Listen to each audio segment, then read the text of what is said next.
we've just gotten spoiled with like streaming. Yeah, you're right. Because I was thinking the same thing. I just started watching Euphoria. I finished the first season. Everybody's talking about that right now. Listen, here's the thing. It's a really good fucking show. It is very, like, I can see that it's targeted towards, like, young people. So, like, I mean, I'm still obviously, like, young. Like, I'm in my 20s. But I can see, like, I feel like if I was in high school when that came out, I would have been, like, truly fucking obsessed with it, and it would have been my shit. Now I watch it, and I'm like, this is a good fucking show. And, like, I'm excited about it, but I'm not necessarily, like, live, breathe, like, whatever. But it's a good fucking show. I was just thinking, it's a heavy fucking show, too. Like, whenever I started watching it, I was like, they show, like, a lot of shit. Like, it's very graphic. Like, the graphic scenes, like, they don't, like, leave anything up to the imagination. Like, it's like, you're gonna see this shit. Like, if somebody's beating their ass, you're gonna see them beat their ass.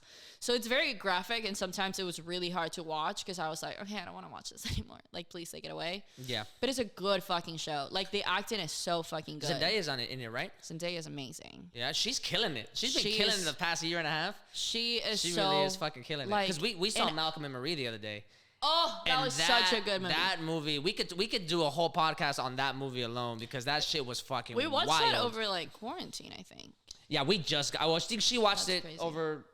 She watched it a long time ago. Like when it came out. Yeah, when it came out, and it just took me a while, and then I watched that shit as soon. I love Zendaya. That bitch is so talented. She did great in that movie. She is so fucking talented. She's fucking great in everything she does. And like I mean, I like that movie.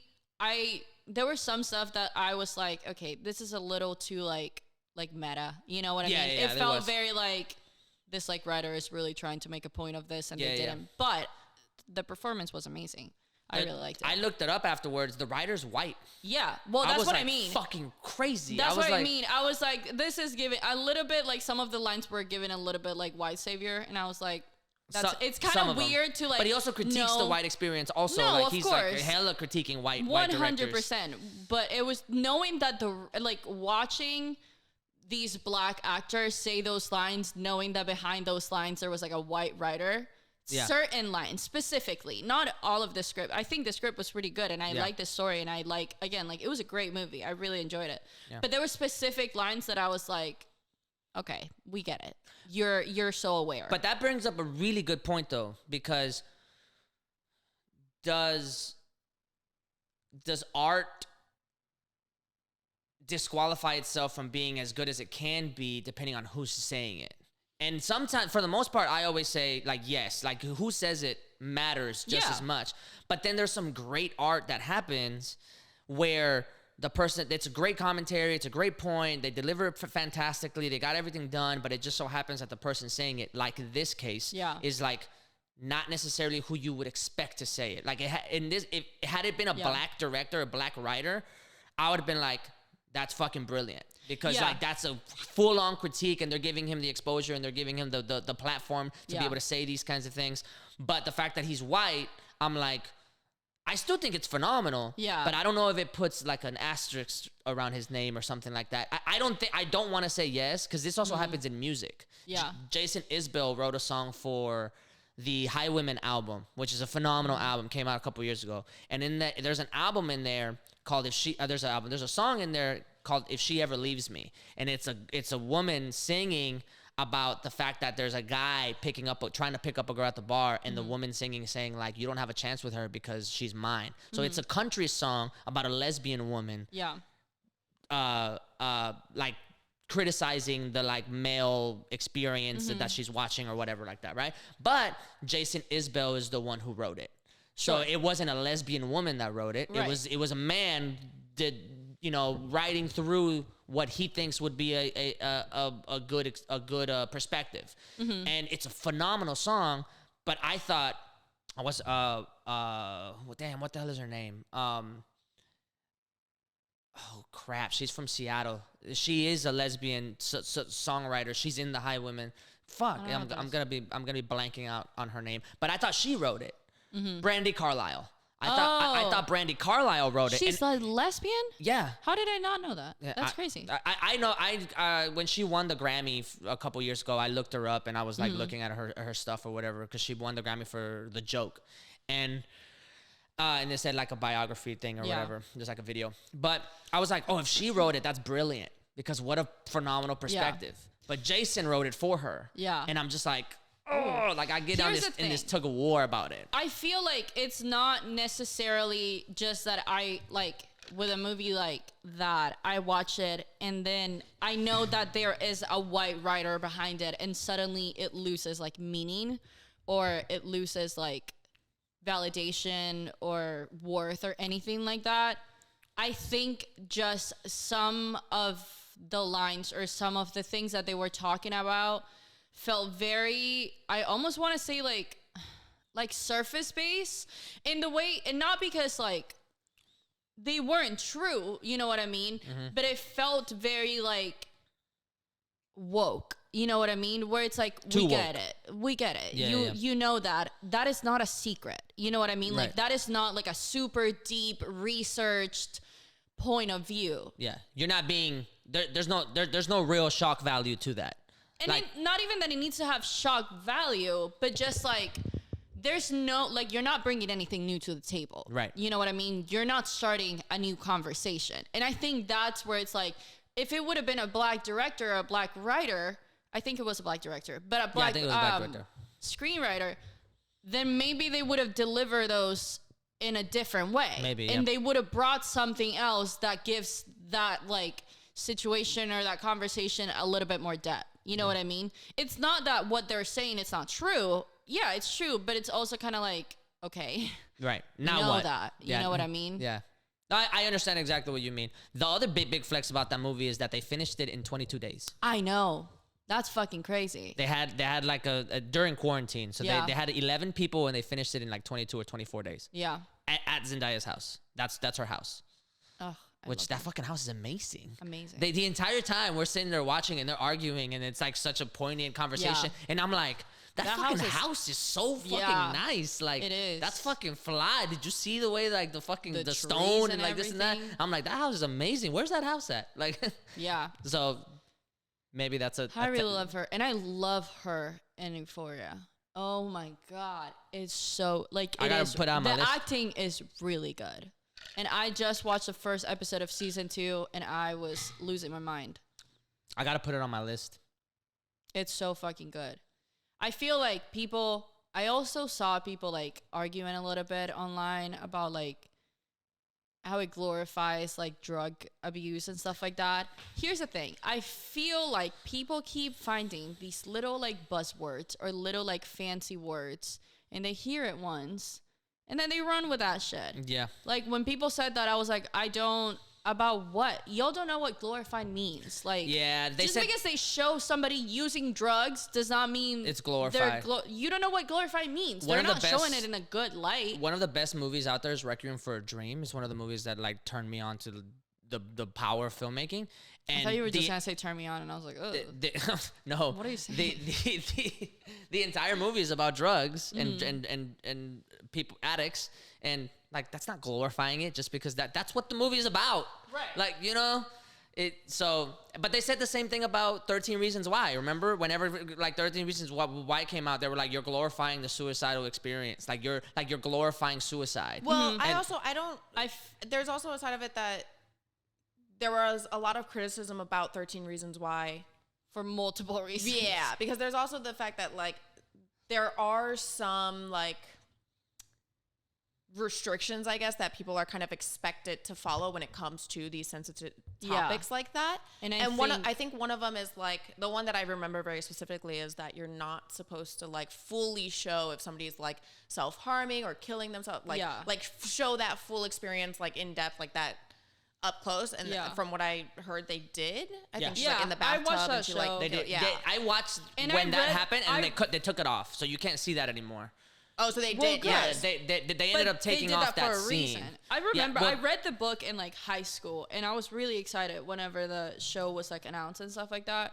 I do think that the difference with 13 Reasons Why is that like they used a lot of like shock, like in a way that it was not necessary. Like where people were like, you did not have to like show that to get across that this is like bad. You know what I mean? And I think that was the issue. And also the way that a lot of the characters like talked about it, I feel like in a way, like I think that's why people were saying it glorified it, because it seemed like a very like the character kind of uses like her suicide in the show as like a weapon. Yeah, you to know get what revenge I mean? or whatever. To It's like see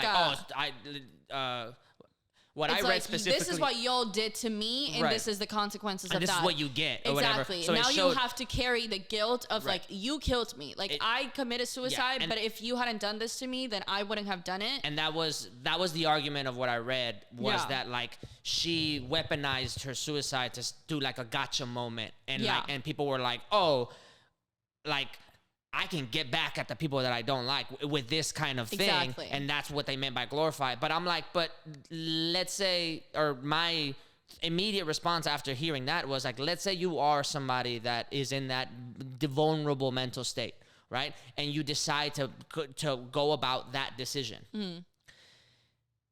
To some degree, if you do go through with it, the people around you are going to think about you, and they are going to, even if they don't like, even if they are your bullies, like to some degree they will carry that guilt. So how is that not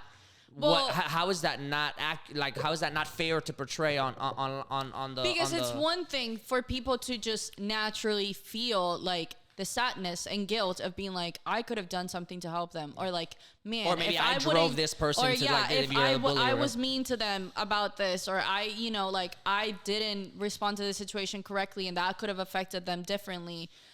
But the main character, Hannah, became such a villain because it's not just like I committed suicide and it was because of all these people that did these awful things to me. But it was like, I committed suicide, y'all did this to me, and I'm going to hunt you for the rest of your fucking life. Yeah. Where it's like, they're also kids. That doesn't mean that what they did it was not fucking cruel. It was like, the way that they also presented, and it's like this in the book, is kind of like, they present like the first couple of people, it's kind of like the ones that did stuff that was bad, but it wasn't like the worst. And then like towards the end, you get to the people that really did fucked up shit. Yeah. But it's kind of like, number one, don't present suicide like it's a tool or like a weapon that you can punish other people with, or like that is something to like hold over people. Like suicide is a very like real thing that people go through, that people think about, that people consider. And also a lot of the time, it doesn't have to do with things that other people do, but on top of that, you then make it out to set like a revenge like trail. You made know it what an I mean? option is what and they you're say. like punishing these people as if that is right.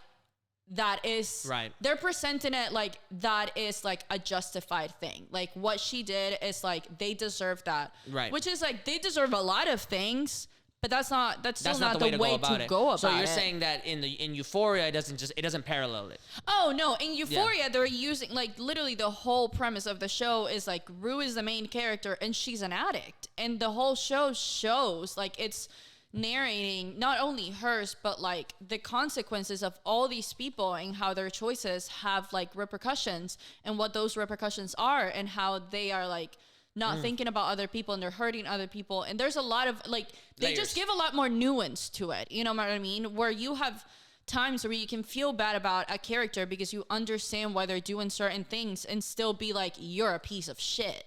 Like that does not justify what you're doing. So I feel like they give in that like, those like matrices where you are like, you see a character that has a story that has a lot of different like levels to it, and you can categorize them and be like, these are good characters and these are bad characters, and the way like morally. So you're saying the people criticizing the like Rue they're not presenting it like, oh, Rue is using drugs to escape her reality and this is how it's working out for her. It's like, no, in the first episode you literally see her OD and you see her like you is Rue Zendaya? Yeah. Damn. So Euphoria is Marie before she met Malcolm. I guess so, yeah. Oh my God, I never thought about that. I forgot that was her fucking background. Yeah, because in Malcolm and Marie, she's a ex-addict when she was 20 or whatever, and now they're like. So Rue's character is bipolar. Rue's character is bipolar, and they show that at the beginning. Like, that's the first episode too. Like, they're showing like her story and stuff like that. She was diagnosed bipolar when she was like 5 years old or something like that, and how she, you know, they had her on all these medication and like all this shit. Eventually, she turns to drugs, and so it kind of tells that story of like how she derails, and it shows like the weight that it has on her family, on her sister, on her mom, on her friends around her, like. All of, like, it's showing the struggles of it. It's not showing it like she's trying to like punish her family with this, or you know what I mean, like she's doing this to get back at it. It's like, no, like she has a real like substance problem, you know what I mean, like that, like she has mental illness problems, she has a substance abuse problems, she doesn't know like how to deal with them any other way, and it's leading her to like all of these, you know, like choices and all of these like mistakes. And there is like, you can see Rue and be like, damn, I love her and I want better for her. And you can, and like, there's times where people are also like, this dumb fucking bitch. Like, what the fuck are you doing, bro? What are you fucking doing? Like, in the first dynamic episode. Yeah, that's the thing. It's like, all of the characters are very, like, dynamic. There's, like, a lot of levels to all of them. And especially in season 2, after I watched the first episode, I was like, bitch, I'm losing my mind. But that was not what they did with 13 Reasons Why. Like, 13 Reasons Why, there was very clear labels to what each character was. There was very, like, little to no, like, you know, expansion or development in those characters. I thought the first season was pretty good. But then after that, I didn't like how, like, how to get away with murder it got. Like, oh, I also never finished How to Get Away because there's like 4 or 5 seasons or something like that. Well, and after like the second or third, I was like, this even is after the first one, by the time they got to like the kid trying to shoot up the school and like I'm just like, man, like you're just trying to jam pack all these things. It was very sensationalized. It was like, how many like shocking and like crazy issues can we put into one show? I thought the first one was pretty like, I was like, oh, I get where you're going with this, and like maybe it should have just stopped there. Like maybe it should have just like one season, and that's what we're talking about, and like do what you want with it, you know? Yeah. But the fact that it kept going and it kept on getting like more and more absurd, like all these twists and turns of like who actually did it and who didn't do it. I'm like, is this a crime mystery? Yeah. Like what's going on? Like what are we doing here? I thought you were gonna tell me a story about like how things that are significant or like the experience of this, of how it can happen, and instead I'm figuring out I'm trying to Scooby-Doo this thing and trying to like figure out who the real villain is in the middle of like these rich high school people, which like, yes, they do have some privilege and like, you know, some access and some things, but come on, bro, like the cops aren't gonna figure this shit out. Like, you tripping, like get the fuck out of here. You know? I also wonder if with that show, if they would have changed the perspective, like who it was that they were focusing on. Well, they did. That maybe it would have been, but I'm saying like if they would have focused from somebody outside of, you know, who she's sending the tapes to or something. Let's say like one of the parents or like a teacher to say like, I see what's happening here and I understand this, but like this also isn't healthy. To be able to show that perspective of like what she's doing isn't healthy. Yeah. And it's also not a good thing. You know, like instead of glorifying the idea that she is using it as revenge against these people and like saying that that's okay, like have somebody there to also say that what she's doing isn't right, regardless of if we feel bad about the fact that she died, you know? Maybe. The book was a lot better. I remember reading the book. I mean, it's still like a YA, you know, and I read it when I was like in high school. I was like 16 or something like that. You were the demographic that it was for. Well, I was really excited when the show came out, and I watched the whole first season. But then when they were like, we're going to put out a season 2 and 3, I was like, why? For what? Like that's for what? The story is that there's she no kills season herself. 2 of the book. Like why exactly. why are you gonna put a season? I was like, what are we? Like, what is the story about? I don't understand. I didn't get the memo that there's a season 3 of the book. And I feel like people were also angry because you have a show like that, which like, even with all those issues, like if you want to argue like, oh, it was a good show, you know, it attracted a lot of people and stuff like that. Like, sure, it was a good show. We can say it was entertaining, you know, it caught your eye and stuff like that. But Netflix also canceled a lot of other shows that people are like, this was way fucking better. And you decided to make a second and third fucking season of 13 Reasons Why. We didn't ask for this. We didn't want this.